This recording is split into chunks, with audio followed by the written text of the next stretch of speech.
Welcome to sixth grade reading. This is for lesson 146, and we are in Of America 2, pages 192 to 201 to the top, just to finish that paragraph.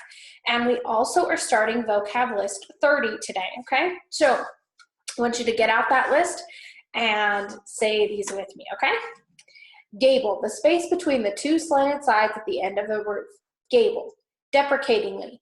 Expressing strong disapproval, deprecatingly. Tempestuous, resembling a storm, tempestuous. Smart, quick in movement, smart. Abstracted, lost in thought, abstracted. Whim, a sudden idea, whim. Kindred spirit, one who naturally understands another's thoughts and feelings, kindred spirit. Tick, mattress, tick. Providential, from God, providential. Superfluous, extra, superfluous.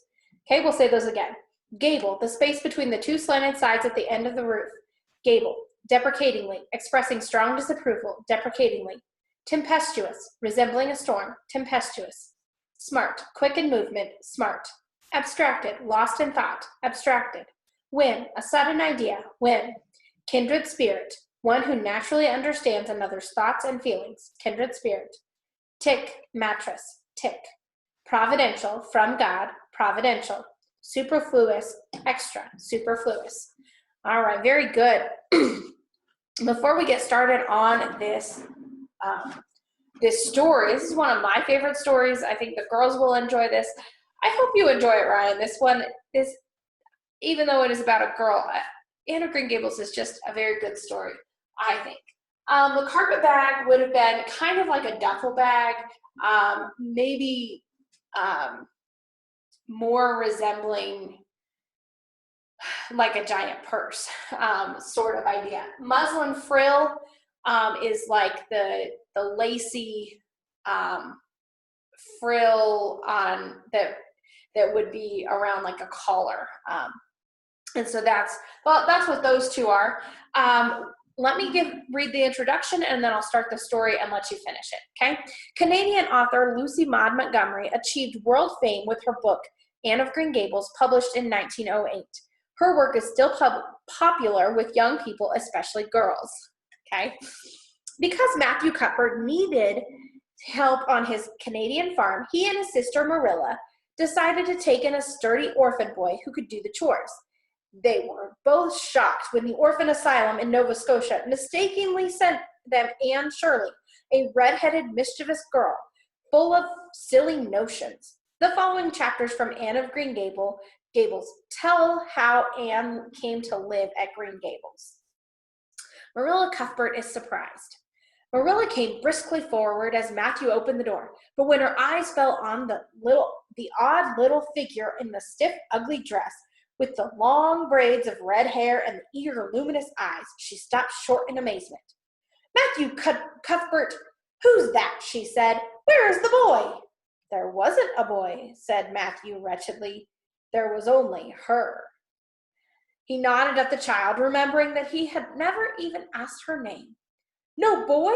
But there must have been a boy, insisted Marilla. We sent word to Mrs. Spencer to bring a boy. Well, she didn't. She brought her. I asked the station master, and I asked to bring her home. And I had to bring her home. She couldn't be left there, no matter where the mistake had come in. Well, this is a pretty piece of business, cried Marilla. During this dialogue, the child had remained silent, her eyes roving from one to the other, all the animation fading out of her face. Suddenly, she seemed to grasp the full meaning of what had been said. Dropping her precious carpet bag, she sprang forward a step and clasped her hands. You don't want me, she cried. You don't want me because I'm not a boy. I might have expected it. Nobody ever did want me. I might have known it was all too beautiful to last. I might have known nobody really did want me. Oh, what shall I do? I'm going to burst into tears. Burst into tears she did, sitting down on a chair by the table, flinging her arms upon it, and burying her face in them. She proceeded to cry stormily. Marilla and Matthew looked at each other deprecatingly across the stove. Deprecatingly was one of our words, expressing strong disapproval. Neither of them knew what to say or do. Finally, Marilla stepped lamely into the breach. Well, well, there's no need to cry so about it. Yes, there is need. The child raised her head quickly, revealing a tear-stained face and trembling lips. You would cry too if you were an orphan and had to come to a place you thought was going to be a home and found that they didn't want you because you weren't a boy. Oh, this is the most tragical thing that ever happened to me. Something like a reluctant smile, rather rusty from long disuse, mellowed Marilla's grim expression. All right, this is a fun story to tell. As you can see, I was having fun with that. But have fun, be silly, and finish the story. Or not? You're not finishing the story. You're reading to page 201. You just finished to the top of 201, and I really hope you enjoy it as I've been enjoying just the small taste of it. I probably will finish reading this one as I really do enjoy this story. So I will let you get to reading, and don't forget to copy your vocab list 2 times with the definitions, and to and read carefully and make sure that you're reading your best.